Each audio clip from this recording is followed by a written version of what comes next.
Hello दोस्तों, लक्ष्य academy के यूट्यूब चैनल में आप सभी का स्वागत है। आज आप लोगों के बीच में लेके आए हुए हैं घाटशिला उपचुनाव के बारे में डिटेल्ड जानकारी। ठीक है, तो चलिए जानते हैं इंटरेस्टिंग क्या है घाटशिला उपचुनाव के बारे में। तो सबसे पहले हम लोग स्टार्ट करते हैं झारखंड के बारे में। ठीक है, झारखंड में क्या हो रहा है, उपचुनाव हो रहा है। ठीक है, आप लोग सबको मालूम होगा कि घाटशिला में उपचुनाव हो रहा है। क्यों हो रहा है उपचुनाव? क्योंकि उपचुनाव होने का सबसे बड़ा रीजन है कि शिक्षा मंत्री, झारखंड के पूर्व शिक्षा मंत्री रामदास सोरेन जी का देहांत हो गया है। क्या हो गया है? देहांत हो गया है। उनके वजह से, इनके देहांत के वजह से, ये हमारे जेएमएम के विधायक थे। ठीक है, जेएमएम के विधायक थे जो अब इस दुनिया में नहीं है। क्यों नहीं है?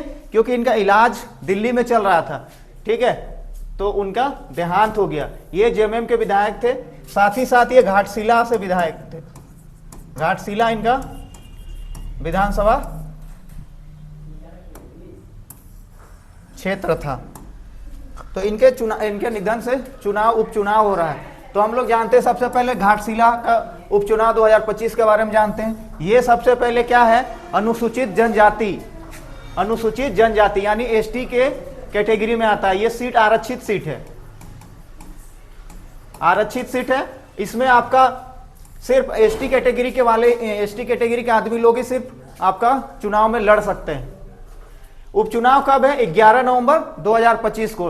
घाटशिला उपचुनाव 11 नवंबर 2025 को है। मतगणना कब होगा? 14 नवंबर 2025 में। यह सीट क्यों खाली हुआ उसके बारे में थोड़ा सा डिटेल जान लेते हैं कि यह सीट पूर्व शिक्षा मंत्री रामदास सोरेन के 15 अगस्त 2025 के निधन के कारण रिक्त हुआ। ये जो थे शिक्षा मंत्री झारखंड के, इनका देहांत हो गया। ठीक है, जिनके वजह से ये यहाँ पे उपचुनाव हो रहा है। तो ये उपचुनाव थोड़ा सा इंटरेस्टिंग अभी बन गया है। क्यों इंटरेस्टिंग बन गया कि आप लोग जान रहे हैं कि अभी एक कुड़मी जनजाति के रूप, मतलब एक कुड़मी वाले लोग अपना एसटी का आरक्षण मांग रहे हैं। ठीक है, और साथ ही साथ एसटी लोग क्या कर रहा है, उसका आरक्षण बचाने के लिए दोनों लोग लड़ रहा है। तो ये आपका चुनाव में थोड़ा सा क्या इंटरेस्टिंग होने वाला है। क्यों होने वाला है उसके बारे में चलिए जानते हैं। तो घाटशिला उपचुनाव जो होने वाला है इसमें टोटल 17 उम्मीदवार मैदान में है। कितना उम्मीदवार है? 17 उम्मीदवार मैदान में है, जिसमें मुख्य प्रतिस्पर्धा झारखंड मुक्ति मोर्चा के सोमेश सोरेन। ठीक है, ये सोमेश सोरेन कौन है?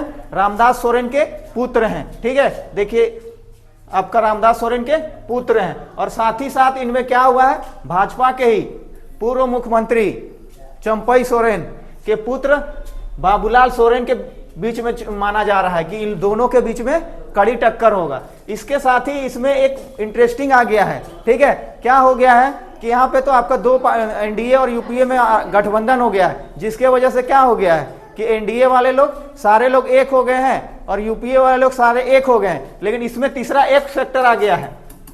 एक फैक्टर क्या आ गया है कि जयराम महतो का जेएलकेम, ठीक है, जेएलकेम पार्टी जो जयराम महतो के अध्यक्षता में लड़ा जा रहा है। ठीक है, पहले क्या कहा जा रहा था कि जयराम महतो टिकट कोई भी आदिवासी उनके विधानसभा सीट से नहीं खड़ा होगा, यानी कि घाटशिला का उपचुनाव में कोई भी नहीं होगा। इसलिए ये बड़ा इंटरेस्टिंग हो गया। क्यों इंटरेस्टिंग हो गया कि यहाँ का आदमी लोग कहता था कि जयराम महतो के पार्टी जेएलकेम से कोई भी आदिवासी जो खड़ा होगा वो क्या आदिवासियत उसके अंदर नहीं है।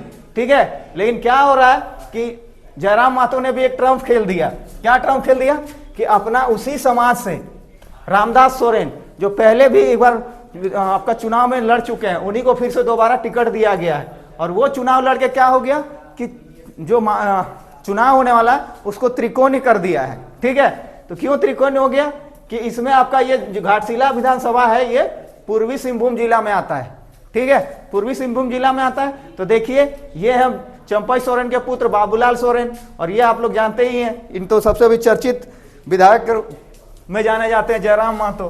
ठीक है, चलिए थोड़ा सा और जान लेते हैं क्या है घाटशिला का जो 24 का उपचुनाव है, हाल में हुआ जो विधानसभा चुनाव हुआ था, उसमें क्या था, इन्हीं लोग के बीच में टक्कर था। यानी चंपई सोरेन के पुत्र बाबूलाल सोरेन का, और उनके साथ में था भाजपा के बाबूलाल सोरेन को कितना वोट से हराया था? 22,446 वोट से हराया था। जो आपका चुनाव हुआ था 2024 में विधानसभा चुनाव, उसमें रामदास सोरेन जी ने बाबूलाल सोरेन को 22,466 वोटों से हराया था। इस चुनाव में क्या हुआ कि पार्टी अपनी पूरी ताकत लगा रही है। जो जेएमएम पार्टी है, मान के चलिए जिसका विधायक है, तो वो अपना बनाएगा ना जी, वर्चस्व बनाना तो चाहेगा ना, क्योंकि उसका घर का है। तो इसी तरीके से महत्वपूर्ण माना जा रहा है, सरकार के लिए भी बहुत महत्वपूर्ण माना जा रहा है। क्यों? क्योंकि 2024 का जो विधानसभा चुनाव हुआ है, उसके बाद ये पहली बार उपचुनाव हो रहा है, जिसमें रामदास सोरेन के पुत्र सोमेश सोरेन, ये देखिए रामदास सोरेन के पुत्र सोमेश सोरेन है, ठीक है। तो उन्हीं के वजह से ये चुनाव में खड़ा हुए हैं, इनके पिता का देहांत हो गया। और चलिए देखिए इसमें किसका त्रिकोणीय मुकाबला होने वाला है। ये है रामदास सोरेन, ये है चंपई सोरेन के पुत्र बाबूलाल सोरेन, और इधर है हमारे जेएलके पार्टी के रामदास मुर्मू।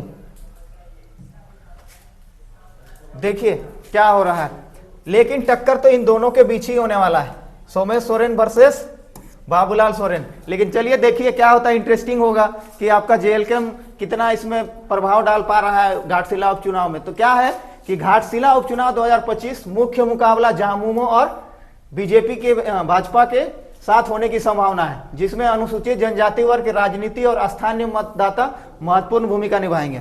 इसमें क्या होगा कि सबसे पहले तो ये जनजातीय सीट है, एसटी सीट है, ठीक है, तो ये तो इंपॉर्टेंट रहेगा ही, ठीक है। साथ में क्या होगा, जनरल कैटेगरी वाले लोग आते हैं, साथ ही आपका ओबीसी जो लोग अभी आंदोलन कर रहे हैं, कुड़मिल वाला पाटिल वाला लोग, तो वो लोग भी जरूरी है कि वो लोग क्या करेगा कि कुछ लोग ऐसा है कि बोल रहा है कि क्या जब तक वो लोग को आरक्षण नहीं दिया जाएगा, एसटी सीट में नहीं लाया जाएगा, तब तक ये लोग क्या करेगा, वोट नहीं करेगा।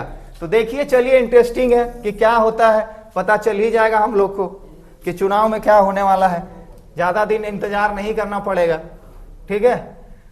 तो 11 नवंबर को चुनाव है, उपचुनाव।